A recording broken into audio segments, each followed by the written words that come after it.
इमामुल हक की सेंचुरी और बाबर आजम के 57 रन भी किसी काम ना आए। पाकिस्तान 314 रन का हदफ हासिल करने में नाकाम।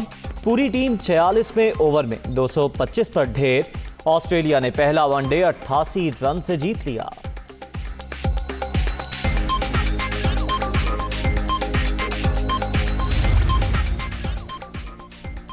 हमारे घर में की गई शहबाज शरीफ की बात होगी। मरीम नवाज के कैंप ने मुखालिफत की।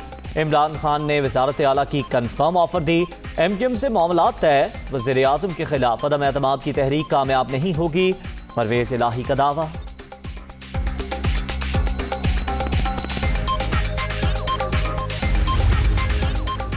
और अक़वाम मुत्तहिदा के अमन मिशन में शामिल पाक फौज का हेलीकॉप्टर कांगो में गिरकर तबाह। 6 पाकिस्तानी अफसरों और जवानों समेत 8 एहलकार शहीद। ISPR।